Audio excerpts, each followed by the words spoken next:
In just 2 weeks, our lives will change because football returns on our TV screens and happiness is back in the air. That's right, folks. The United Football League kicks off in just 14 days, and we got to get to know all these teams. So, next up on our UFL team previews, it's the new Louisville Kings.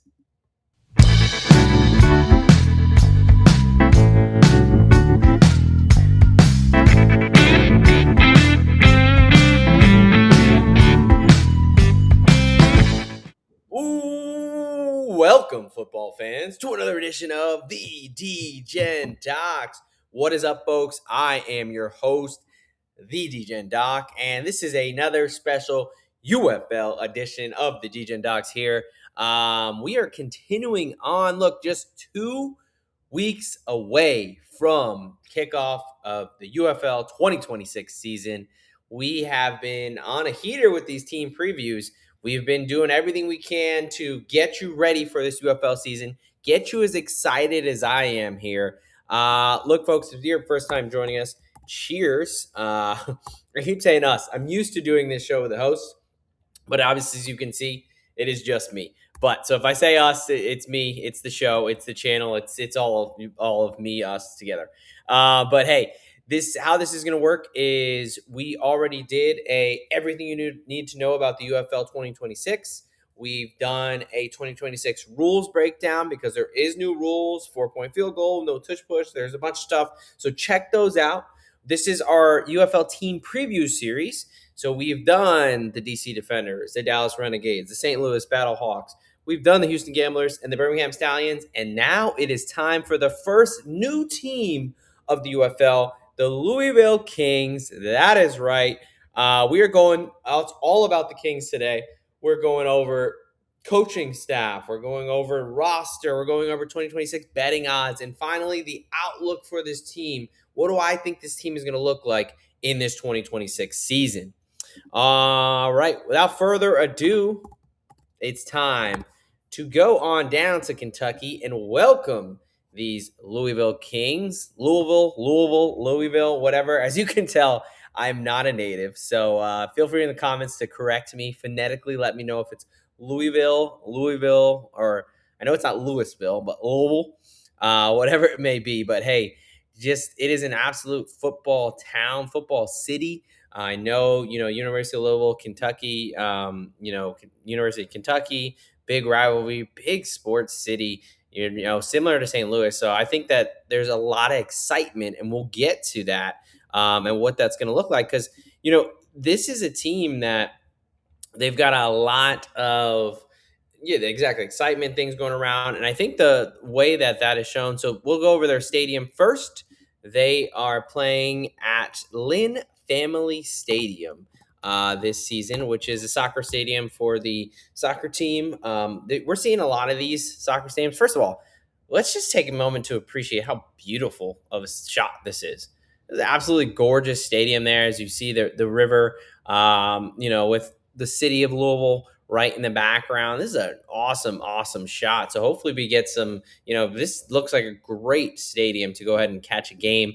But yeah, soccer stadiums are kind of the new hotness in the UFL. The UFL has struggled with attendance. Let's just call it what it is. Let's call a spade a spade.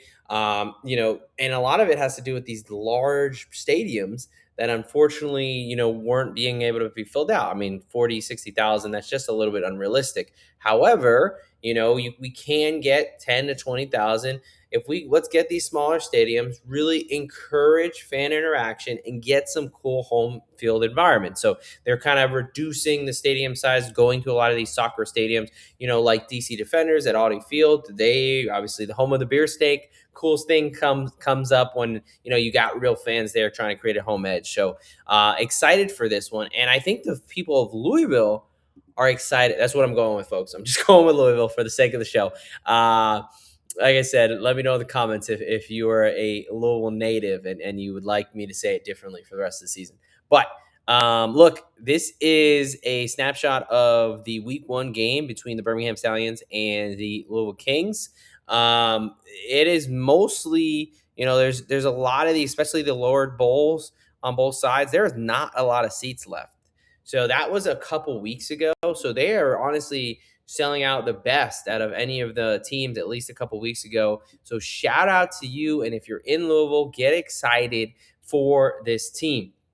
Now, typically, this is where I will go into, what this team looked like in 2025, what the head coach was, who it was, what the change was going to be, and what, the stats were for 2025. I've done that for the first 5 teams because those teams actually existed before this season. This year, this is the first of the 3 expansion teams. They got rid of the Michigan Panthers, the Memphis Showboats, and oh geez, now I'm drawing a blank on. We rebranded 2, we added 3. Oh wow, this is obviously recording this late night, so my brain is not working super well. It will come back to me. Man, what is the team that I'm forgetting here? Memphis Showboats, no longer a team. Oh, San Antonio Brahmas. Duh. The one team I've actually been in the press box for and went to the game. San Antonio. No more San Antonio Brahmas. No more Memphis Showboats. No more Michigan Panthers. So now we got the Louisville Kings, the Columbus Aviators, and the Orlando Storm. So this is the first of the 3. So can't look back because they're a new team, but we can look forward, which is what this episode is going to focus on here. Let's talk about their 2026 betting odds. They are one of either they're the second highest odds or the first highest odds. So they're the projected last place team or second to last place team by Vegas. We'll talk about if I agree with those odds or not. But right now over at DraftKings and Bet365, you can get this team 12-1 to win the championship. And at ScoreBet, you can get them 15-1.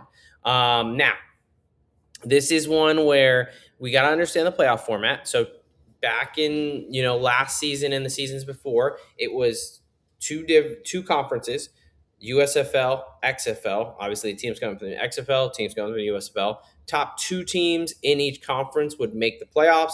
Those teams would play each other, and then the winners would play in the championship.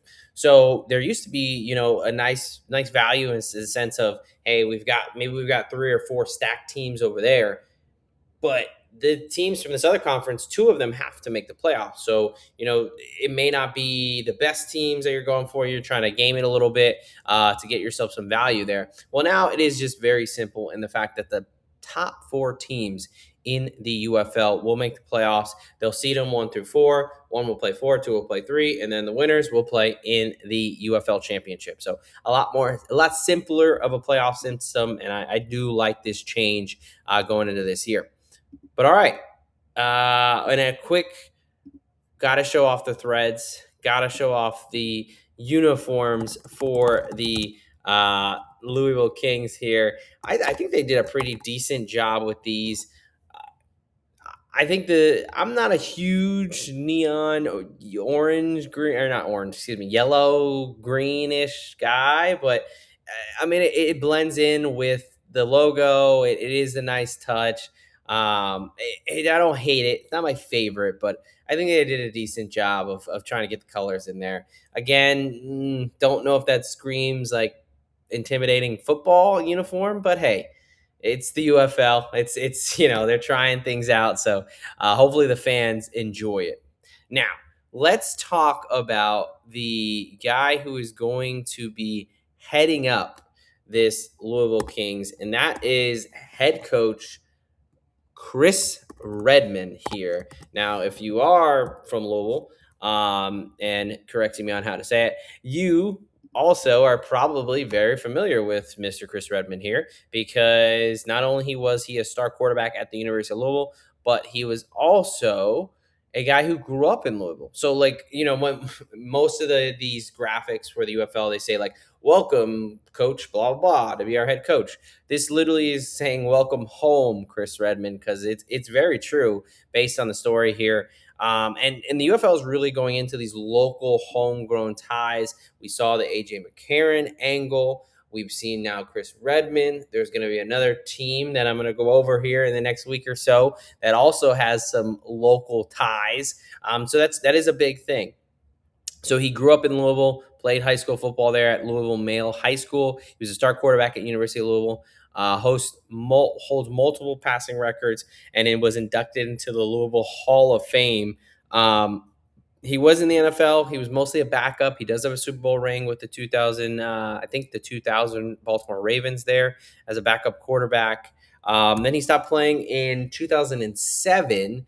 And then he transitioned into, they described it in the article as coaching and mentoring youth players in Louisville, Christian Academy of Louisville. Um, Not exactly sure if that's I think it seems like, I don't know if it's like an IMG academy or something like that. Sounds like potentially a middle school, high school situation, but doesn't directly define if he was, what he was. I feel like if he was the head coach, it would probably be stated. So it's probably safe to assume he's not, which would mean this would be his first head coaching gig at any level, which is something to note. Obviously, he played the game, he played the quarterback position well, so he's knowledgeable, but he has not really been a head coach at any level before. So that is something to definitely note. Now, going to the rest of his coaching staff here, offensive coordinator Steve Logan, who is the offensive coordinator for the AAF, the Alliance Football League, American Football League, or American Alliance Football League, whatever they were back in pre-COVID for the Birmingham Iron. And he's been on a lot of coaching staffs for the NFL and collegiate teams since the 1980s. So he has a lot of experience coaching and a little bit, some experience with OC playing calling responsibilities. Still, he's going to be the guy with play calling, at least for what we think. So that is a little bit of a step up, but he has been coaching since 1980. I mean, that's 40 plus years of experience. So that's going to be helpful for Redmond to lean on. Now, DC, Jamie Sharper, who was a former NFL linebacker, and he was the linebackers and special teams coach for the DC Defenders last season, the defending champion DC Defenders. He does have minimal coaching experience, but he was at least on a UFL staff, obviously with the Defenders, who did pretty damn well last season, and their linebacker group was pretty damn solid. So he's another guy who's played the position, played at the highest level you can, and sure is going to be a lot of knowledge, especially for that linebacker position, but he's not had a lot of coaching experience, not been able to call plays as a defensive coordinator. So some newness in the coaching ranks here for Louisville. Now, everybody's favorite segment, because we're talking about the quarterbacks. Of course, the quarterback, the sexy position of football. I mean, everyone wants to know the quarterbacks, and hey, it is still the most important position in football. So we are going to spend some time talking about it. Now, I will spend more time talking about the projected QB1, which is Jason Bean, coming over from Kansas. He was a 4-year college. Well, he played in college for more than 4 years, but he was a 4-year starter. 1 year he started at North Texas, and then he transferred over to Kansas and started there for 3 years. Him and Jalen Daniels were kind of – Jalen Daniels was just getting hurt, so he had his opportunity there to Jason Bean. He finished with 5,959 pass yards, 55 touchdowns, and 26 interceptions in his college career. He also had 1,300 rushing yards and 14 rushing touchdowns. Now, he's the projected QB1. It's been the expectation, whether it's the social clips or Coach Redmond talking about his quarterback room. It seems like it is going to be Jason Bean's job, going into the first week of the season. Now, we're going to see a theme with a lot of these quarterbacks. The rest of the room is Chandler Rogers and Akosi Perry. We're going to go through their stuff, and you tell me if you're finding a pattern here. So Chandler Rogers, 3-year college quarterback, 1 year at ULM, 1 year at North Texas, and 1 year at Cal. He was the starter for ULM and North Texas, but he was a backup for Cal. 64.1% completion percentage, 5,902 passing yards for his college career, 44 passing touchdowns, 12 interceptions, 625 rushing yards, and 10 rushing touchdowns. And then to fill out that room, QB, battling out for backup quarterback and potential to get the job, N'Kosi Perry, 5-year college quarterback, 3 years at Miami, 2 years at FAU, 56.9% completion percentage, 7,967 passing yards, 69 passing touchdowns, 22 interceptions, 625 rushing yards, and 13 touchdowns. So all three of these guys played a long time in college, had a successful college careers, put up nice stats, and all dual threat quarterbacks. And I think this is huge. We've seen guys like Adrian Martinez come into the league and go ahead and win a UFL championship. Bryce Perkins was a guy who was the UFL MVP and really took the league over, especially when you don't have that long of a preseason. Not really a thumbs up, would be a thumbs down, because the teams, there's no preseason, and the offseason training camp is just basically a month of getting these guys together and figuring it out. A lot of times you got to tell your quarterback, hey, if things break down, just go make a play, go be a playmaker, go be an athlete. So I do value that a lot more than the NFL, because it's kind of that level between college and the NFL. So I think this is beneficial, because if one of these guys goes down, let's say Bean's the starter and he does go down, the other two quarterbacks are capable of doing similar things that he can do in that dual threat variety. So you would not really have to change the offense, which I think is huge, because injuries happen, and it's nice to kind of have a built-in backup plan. Now, going to, the rest of this episode is going to be talking about the key players on the roster, key losses, which will be shorter because, again, this team wasn't a team last year. And then finally, the outlook for what I think this team is going to look like in the 2026 season. Okay, so key players for this team. Quarterback Jason Bean, again, I do think he is going to be the guy for this team. I think I love his dual threat ability. Obviously you've got a former star quarterback in Redmond as the head coach. I think that's going to be beneficial for these quarterbacks. So I'm very excited to see him. I do think he's going to be a key player there. Then the running backs. I mean, I can't even just highlight one. I've got to really talk about this running back room as a kind of whole here, because we got three former NFL running backs who are all very capable at one point in their careers. Benny Snell Jr., James Robinson, who we all remember, fantasy darling back when he was a rookie for the Jacksonville Jaguars. Unfortunately, he tore his Achilles, and I think he tore it again. He had like two major injuries back to back and just wasn't able to get back in the league. And then running back Ian Wheeler. Now, again, it's been a little bit since we've seen these guys at the NFL level, but all three of these guys were at NFL talent at some point, and all looking to prove themselves and get back to the league. That's the entire premise of the UFL. Guys looking for an opportunity who are maybe looked over, or guys looking for a second chance to get back in the league there. So I think you got three very capable backs with Snell, Robinson, and Wheeler. And I think could create a problem for some defenses where you're just not being able to get a rest because you got three guys that are just ready to go. Now, at the wide receiver position, I think they have one of the best wide receivers in UFL, at least for the past 3 or 4 years, in Jonathan Adams. He's been a spring football staple. Back in the USFL, he was on the New Orleans Breakers, and had a really, really solid year there. And then for the past 2 years, he's been with the Memphis Showboats, where he's had 67 receptions, 886 yards, and 3 touchdowns over the past 2 years. Funny enough, he's had very, very similar stats. He's had around like 33-ish catches. I think he had 33 1 year, 34. And then the yards have been exactly the same.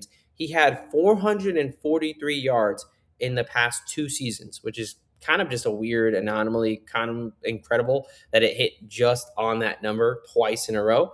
But that's what he has. And he is one of the best wide receivers in the NFL. He's a big play guy. He's got really nice catch radius. He's a tall dude. And I think that he, whether it's Bean or Rodgers or Perry, he's going to be a threat on the outside, especially when you got to worry about those running backs. And then also Kwame Lassiter, who was Adams' teammate for the Memphis Showboats, who the Memphis Showboats last year, their passing offense was pretty terrible. So the fact that, in 8 games, he had 24 receptions, 271 receiving yards, and 1 touchdown, and you still had Jonathan Adams on the team, I thought was pretty impressive. I thought he was, playing pretty well. And then if we bring it back to the graphic here, not only is that Jason Bean on the left, but that is also on the right, Kwame Lassiter, who played together at Kansas. So you're bringing that back to that connection there. So I think this is a guy who is going to make an impact on this team.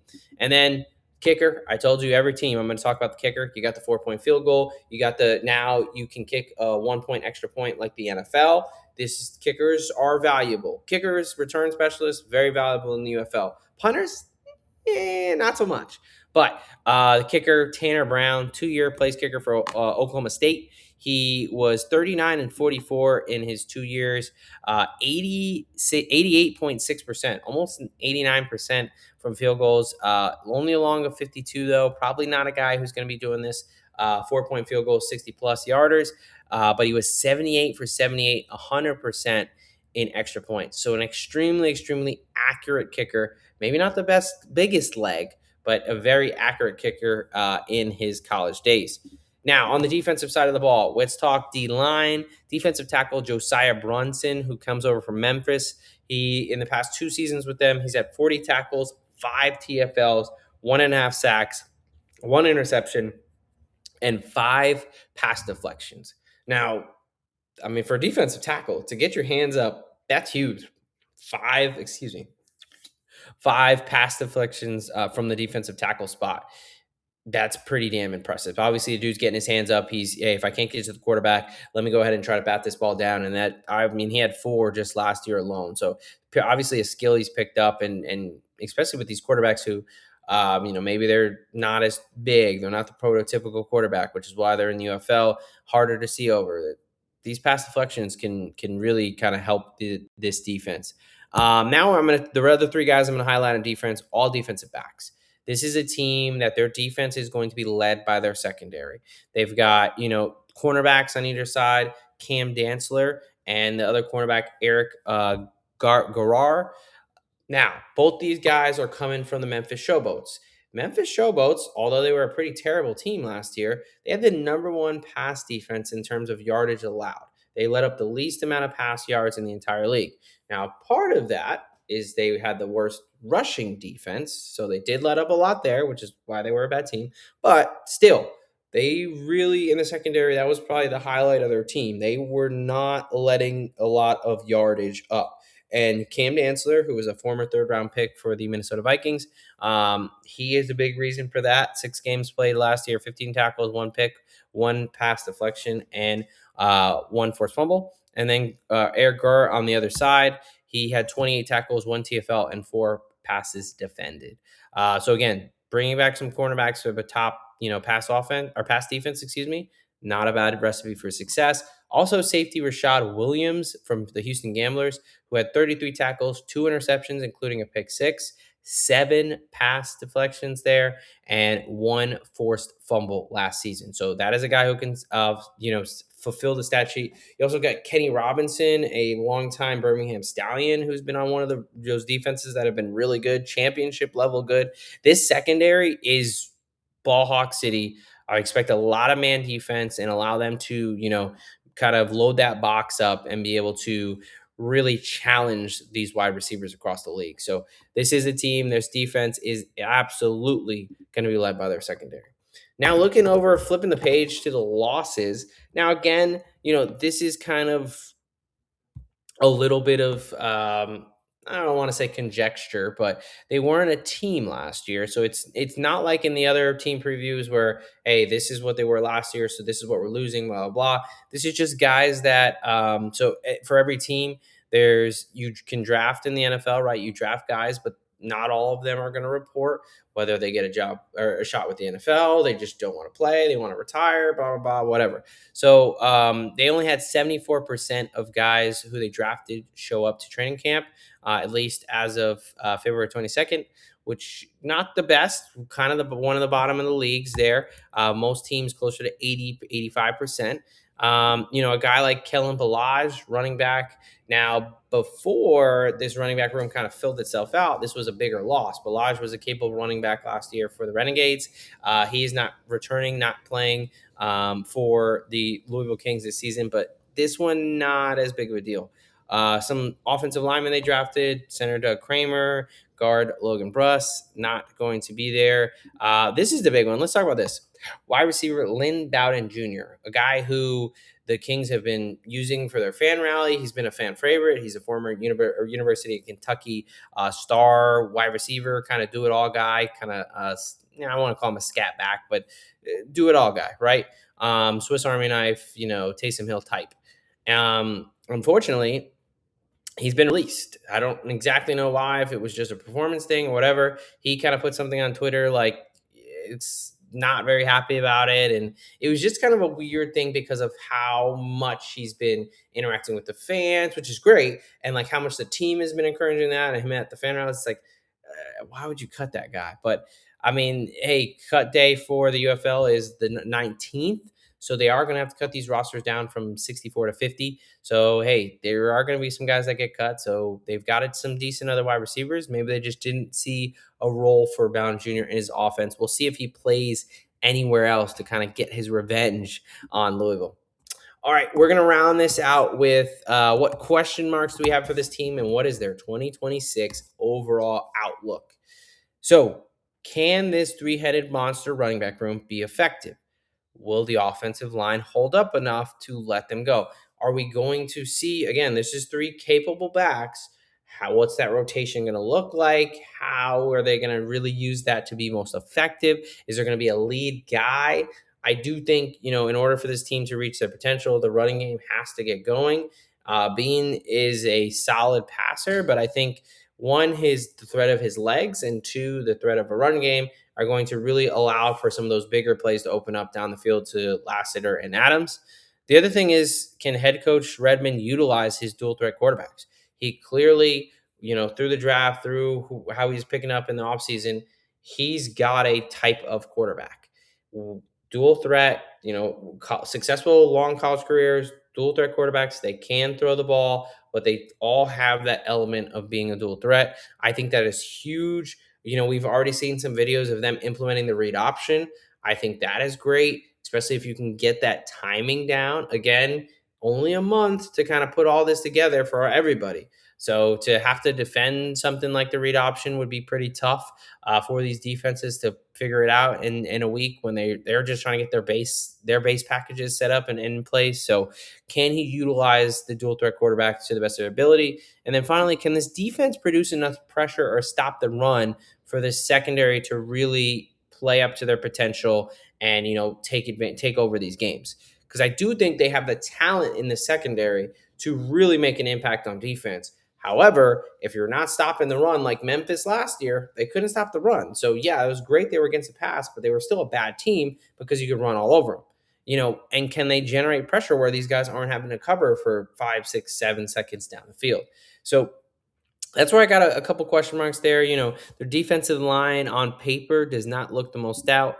Brunson, one of the better players, he's going to have to step up, or they might have to get creative there in the first-time coordinator, Jamie Sharper, with sending some exotic blitzes and some pressure. I think they have the secondary to go ahead and kind of allow them to do that, but we're just going to have to see how that plays out.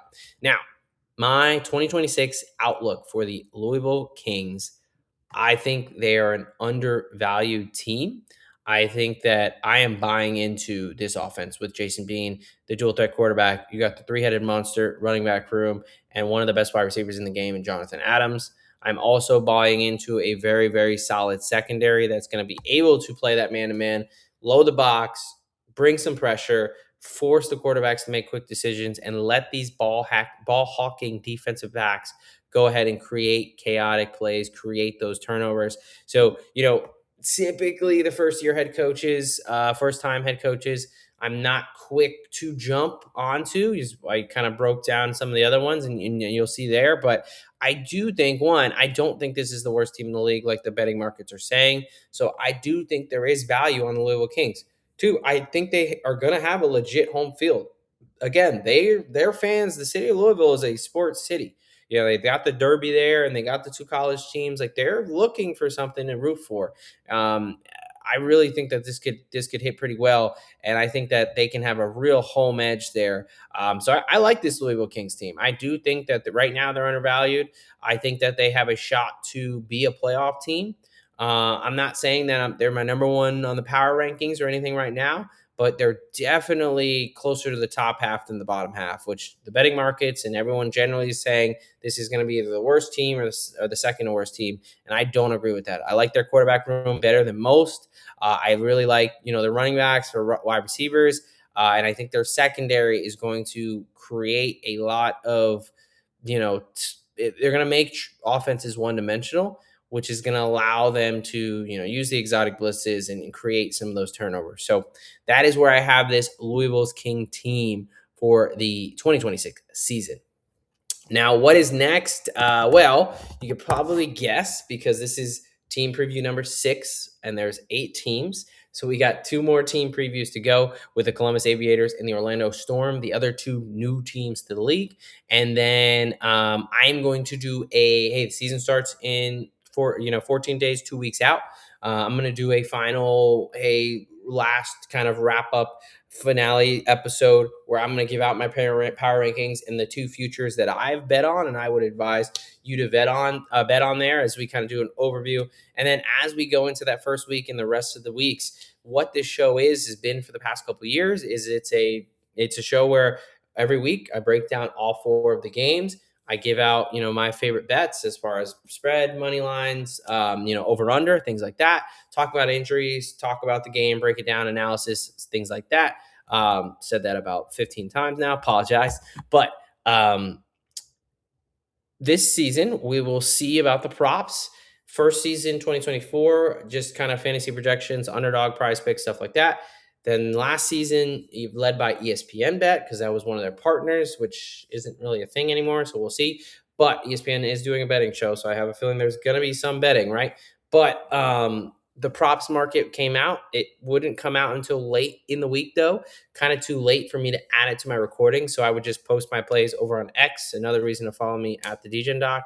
This year, we'll see if the prop markets are out. I mean, one of them, you can already bet on week one lines over on the score bet, old ESPN bet. So if that's an indication, maybe we will get some props and things out sooner than later. So if the props come out, Wednesday, Thursday, I will adjust and record on Thursday and include those in the episode.